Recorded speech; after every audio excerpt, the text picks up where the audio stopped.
Team Riggs and I out here enjoying a little walk in cooler weather, and it reminds me that winter is coming, and depending on where you're at, it is here, especially depending on what time this video finds its way to you.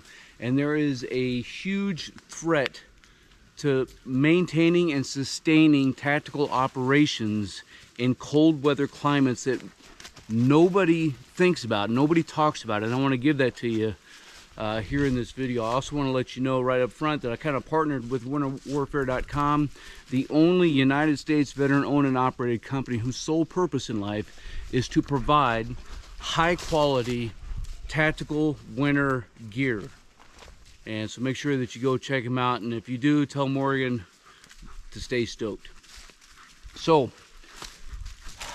there is this key threat. I think it's the #1 threat, again, because nobody talks about it. And I want to tell you a story on the back end, how I saw this firsthand come to fruition by somebody who didn't bear this in mind. It's a pretty, you guessed it? It's some kind of a story. I'm not going to say it's badass. I'll leave that for you to decide. Let me know down in the comments if you think the story was entertaining. Anyways, whether you are in an alpine environment and you have 3-4 feet of snow or more, whether or not you're in an open plains area that gets no precipitation, but you're still dealing with frigid temperatures, this threat is there emerging, and the only thing that we focus on is that first threat that we see, which is cold weather. So we think, hey man, I gotta stay warm, right? I gotta do everything I can to keep my core temp up, or else I'm gonna die freezing cold.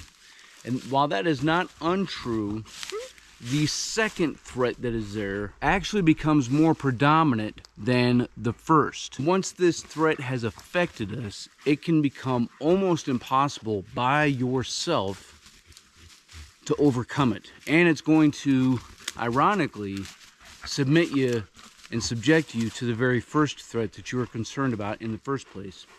And that #1 threat, just to throw it right out there, is overheating. Because we don't understand how to layer our equipment, because we don't understand how to layer our clothing, and all we do is we think about wearing all this cold weather hoo-yah gear when we're going out and doing things, we get this false sense of security, because most of the time, if we're honest with each other, most people's experiences out in the cold weather is to go do a short hike, to go do some camping in a static location. We're not thinking or contemplating what it means to operate tactically in cold weather and to be able to sustain those operations. So for example, conducting a reconnaissance patrol, conducting a security patrol, talking a day on end, talking days on end, talking weeks on end. Depending on how contested the environment is, you could be having to endure this load that you're carrying for days, weeks, or months, right? Does that make sense? And so once you have on, 35, 45, 65 pounds of kit, potentially more, if you try to wear all of your cold weather gear while you're moving, all you're going to do is elevate that core body temperature to the point where now you become to overheat, right? So now you can become a heat casualty. And then as your body begins to cool down because you're profusely sweating, now you can become a cold weather casualty. Kind of stinking crazy if you ask me. Team, this is normally the time when I would tell you to like and subscribe, but I can't do that because, man, I gotta throw me some stick.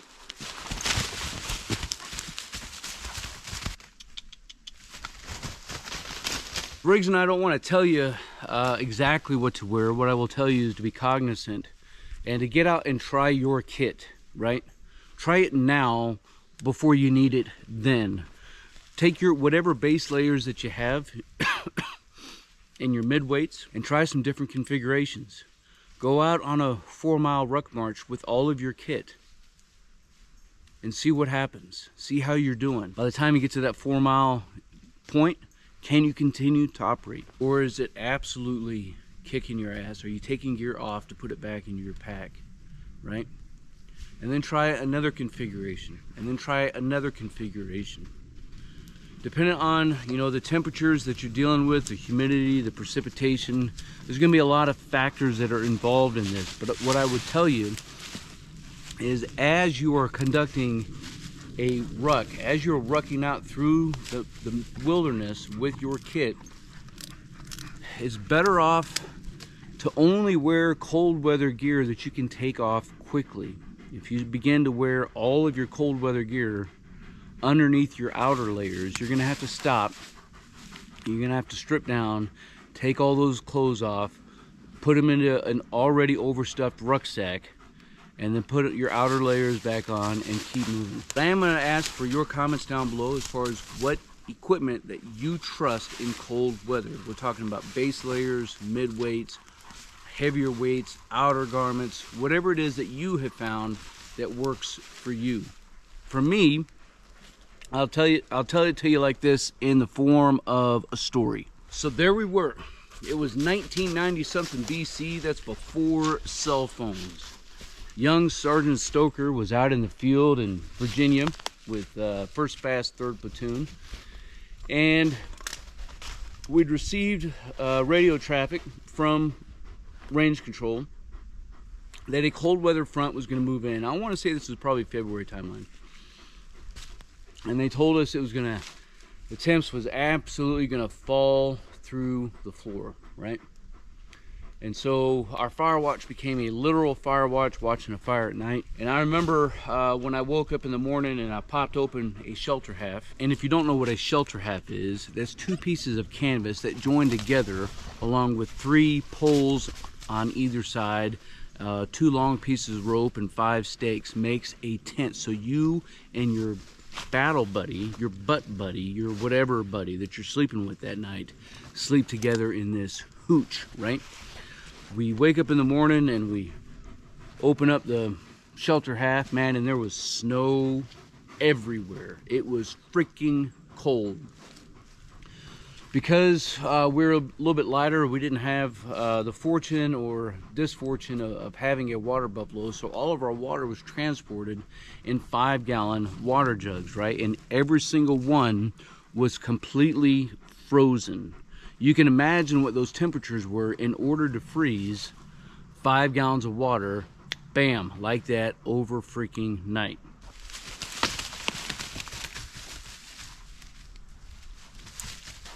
And we had already planned on doing a ruck in the morning, and so got all the team leaders together and said, hey man, make sure nobody's wearing cold weather gear except for their beanies and their gloves. Everything else needs to be packed up inside their rucksack. And of course everybody was like, roger that, Sergeant.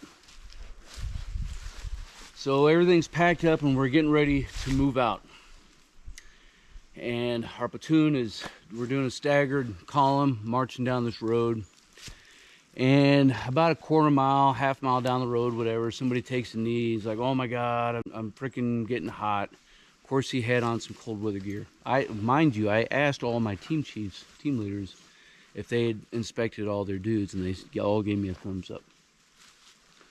Keep moving down the road. This happened maybe another time, and then maybe a mile and a half, 2 miles out, young PFC Vessels falls out like a champ. When I say he falls out like a champ, what I mean is his body maintained rigidity and he completely fell over. He didn't just take a knee, he fell the frick over, right?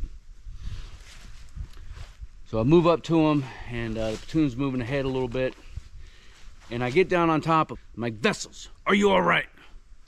Man, his eyes are rolling in the back of his head. Now, what you have to understand is there are only a few times when you can actually get away with something, and I was not going to waste this opportunity. Mike Vessels, are you all right? He's not answering. He's unresponsive.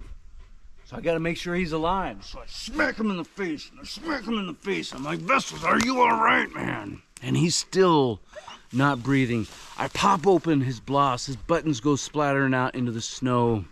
And this huge plume of smoke just poof, right in my face. I'm like, oh my god. I call for our doc to come down. Doc comes down. He looks at this dude. And we see that he has on a woolly pulley. He had on his sweatshirt over his woolly pulley. Sweatshirt, by the way, had 2 red horizontal lines. Now, if you're a Marine and you've been in or out for a while, you know what that means. Let me know down in the comments. And Doc stares up at me and he's like, "Hey, Sergeant, I got to do a silver bullet, man. We got to get this guy's core temp." So I'm like, "Hey, man, too easy. Hey, give me 2-man detail." And these 2 young Lance coolies come running up. I'm like, "Yes, Sergeant." I'm like, "Hey, help Doc get this young man taken care of." So they stripped down his trousers. Under his trousers, he had on sweatpants and some other layer of clothing. So he had on all kinds of cold weather gear on, thinking that the only thing that he had to fight was getting cold. And Doc's like, "Hey, man, let's roll this dude over." So they rolled him over. And as it turns out, as we're all staring down, looking at this young warrior, that he was a Wookiee. I mean, he had more hair on his ass than Riggs does. Hair was everywhere. And Doc looks up at me and he says, "Sergeant, I can't see where to stick this thing." I'm like, "Hey, man, it's too easy.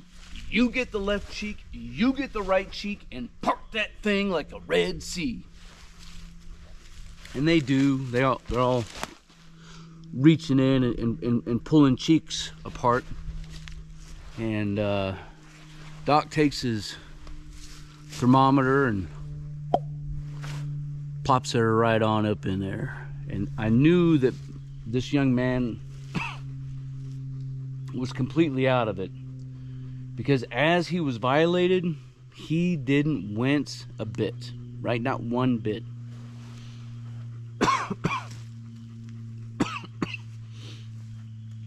We take his gear, we get him stripped down, take his gear and distribute it among the rest of the platoon, notably his team chief. We carry on with our ruck march through him and our Humvee that we had as a safety vehicle.